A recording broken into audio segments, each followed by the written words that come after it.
আসসালামু আলাইকুম। আমি মিনহাজ অ্যাগ্রোহলিক বিডির পক্ষ থেকে আপনাদের সকলকে জানাই শুভেচ্ছা এবং স্বাগতম। তো আজকে আমি আপনাদেরকে খুব চমৎকার একটা বিষয় সম্পর্কে ধারণা দেব। সেটা হচ্ছে মাল্টা গাছে আপনারা কিভাবে মাল্টাটা বড় করবেন সে বিষয়ে। অনেকেরই ছাদ বাগানে মাল্টা গাছ আছে, কিন্তু ওনাদের মাল্টাগুলো খুব ছোট হয়, বড় হয় না, অনেকে অভিযোগ করেন। তা আমাদের এই যে গাছটা দেখতে পাচ্ছেন, এটা হচ্ছে একটা বাউথ্রি মাল্টা গাছ। এটা 12 মাসি একটা ভ্যারাইটি, বছরে মোটামুটি 2 থেকে 3 বার ফুল দেয়। তো এই যে মাল্টাগুলো দেখতে পাচ্ছেন, এগুলো কিন্তু এই সিজনেই দেওয়া। কিভাবে বুঝবেন যে আপনার মাল্টা গাছে প্রচুর পরিমাণে খাবারের প্রয়োজন হচ্ছে? প্রথমত হচ্ছে আপনার মাল্টা গাছ বড় করতে হলে আপনাদেরকে বেশ কিছু বিষয় মাথায় রাখতে হবে। সেটা হচ্ছে মাল্টা গাছে আপনারা প্রতি 2 মাস পর পর আপনাদেরকে যে মিশ্র সার সেটা কিন্তু গাছে দিতে হবে।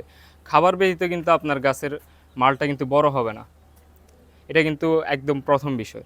তো অবশ্যই আপনাকে প্রতি 2 মাস কিংবা 1.5 মাস পর পর যে মিশ্র সার, যেমন কম্পোস্ট, হাড়ের গুঁড়া, শিংকুচি, নিমের খোল, হ্যাঁ, এগুলো একসাথে মিশিয়ে আপনারা মাটিতে দিতে পারেন। এটা কিন্তু খুব ভালোই কাজ করে। এটা হচ্ছে প্রথম বিষয়। দ্বিতীয় বিষয় হচ্ছে মাল্টা গাছে মালটা বড় করার পিছনে, কিংবা যদি বলেন মালটা মিষ্টি করার পিছনে যে 3টে উপাদান সবচেয়ে বেশি কাজ করে সেটা হচ্ছে ক্যালসিয়াম, ম্যাগনেসিয়াম অ্যান্ড পটাশিয়াম। তো এই যে 3টে উপাদানের কথা আমি বলছি, এগুলো আপনারা ঠিক কোথায় পাবেন? ক্যালসিয়াম আপনারা পাবেন জিপসামে, হাড়ের গুঁড়ায়, শিংকুচিতে, সেখানে আপনার আছে। হ্যাঁ, কিছুটা আপনারা ইতে পাবেন, নিমের খোলে পাবেন। এর পাশাপাশি যে পটাশিয়ামটা আছে, এই পটাশিয়ামটা কিন্তু আপনাদেরকে এক্সটার্নালি দিতে হবে। সেটা কীভাবে দিবেন? সেটা হচ্ছে quick potash. ACR quick potash আছে, কিংবা স্কোয়ারের ফাস্ট পটাশ আছে, আপনারা চাইলে ওটা ব্যবহার করতে পারেন। তো আপনার এই তো গেল ক্যালসিয়াম এবং পটাশিয়ামের বিষয়। ম্যাগনেসিয়াম কোথায় পাবেন? ম্যাগনেসিয়ামের জন্য আপনাদেরকে দিতে হবে ম্যাক্সার। আপনারা ম্যাক্সার ব্যবহার করতে পারেন।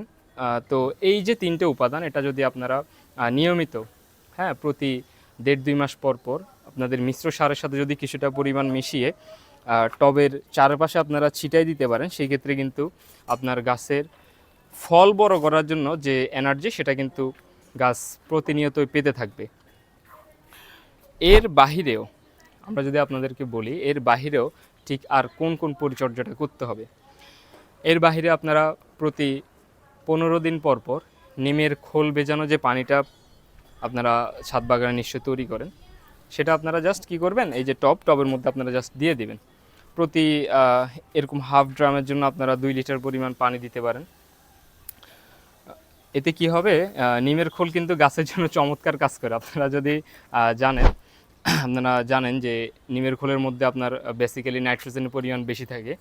তো সেই সব কিছু যদি ঠিকঠাক থাকে, তাহলে দেখবেন যে আপনার প্রতি 15 দিন পর পর যদি আপনি নিমের খোল মাটিতে দেন, গাছের যে ফল আছে, পাতার মধ্যে যে সাধারণ কিছু সমস্যা দেখা যায়, ওই সব কিছু কিন্তু আর খুব একটা আপনাদের দেখবেন না। আপনারা গাছে নতুন নতুন গ্রোথ দেখবেন, নিউ শুট যেগুলো আছে ওগুলো বের হবে রীতিমতো। কিন্তু আপনারা বুঝবেন যে নিমের খোল খুবই চমৎকারই কাজ করে।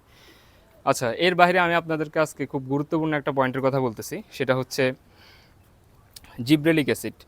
তো জিব্রেলিক অ্যাসিড বেসিক্যালি কি? জিব্রেলিক অ্যাসিড হচ্ছে গাছের একটি গ্রোথ হরমোন। যেমন গাছের 3টা গ্রোথ হরমোন আছে, একটা হচ্ছে অক্সিন, জিব্রেলিন, আর হচ্ছে সাইটোকাইনিন। তো এর মধ্যে জিব্রেলিক অ্যাসিডটা বাজারে পাওয়া যায় আলাদা করে, যেমন স্কোয়ারের গ্রিন লিফ আছে, তারপর এসিআর আছে। এগুলো আপনারা গাছে পরিমাণ মতো যদি স্প্রে করেন, তাহলে কিন্তু নিয়মিত, হ্যাঁ, যদি এই যে এখন যে অবস্থা, অর্থাৎ এখন মোটামুটি আপনার বর্ষাকাল প্রায় শুরু হবে মুহূর্ত, এই সময় যদি 2 থেকে 3 বার গাছের ফলের এই বাড়ন্ত সময় যদি জিব্রেলিক অ্যাসিড 2 থেকে 3 বার প্রতি 15 দিন পর পর স্প্রে করতে পারেন, সেই ক্ষেত্রে কিন্তু গাছের যে ফলগুলো আছে সেগুলো মোটামুটি বড় হয়ে যাবে। এটা কিন্তু একদম ন্যাচারাল একটা সিস্টেম। আপনারা ভাববেন না যে আপনার ফলগুলো অর্গানিক হবে না, এটা রাসায়নিক হয়ে যাবে, ফলগুলো বিষক্রিয়া সৃষ্টি হবে, ইত্যাদি ইত্যাদি, এই ধরনের সমস্যা হবে না। আপনারা জিব্রেলিক অ্যাসিড স্প্রে করতে পারেন। জিব্রেলিক অ্যাসিড শুধু যে মাল্টা গাছে ফল বড় করে তা না, পেয়ারায় স্প্রে করতে পারেন, ড্রাগনে স্প্রে করতে পারেন, সবেদা স্প্রে করতে পারেন, আমে স্প্রে করতে পারেন। বেসিক্যালি আপনার যে ফলগুলো আছে বাগানে বড় হবে এই অবস্থা, সেই সবগুলোতে যদি জিব্রেলিক অ্যাসিড স্প্রে করেন এবং নিয়মিত গাছে খাবার দেন, নিমের খোলের পানি দেন, গাছের ফল কিন্তু বড় হবেই। তো এই ছিল আমাদের আজকের আয়োজন, কীভাবে মাল্টা গাছের যে মাল্টা আছে, মাল্টাগুলো আপনারা বড় করবেন। আশা করি আপনারা বুঝতে পারছেন। যে ঠিক কোন কোন বিষয়গুলো মাথায় রাখলে আপনারাও খুব সহজে নতুন বাগানি হন কিংবা পুরাতন বাগানি, আপনারা মাল্টা গাছের যে সমস্যা আছে সেগুলো মোটামুটি সমাধান করতে পারবেন এবং মাল্টা গাছের যে ফলগুলো আছে সেগুলো আপনারা বড় করতে পারবেন। ঠিক আছে, ধন্যবাদ সকলকে, ভালো থাকবেন।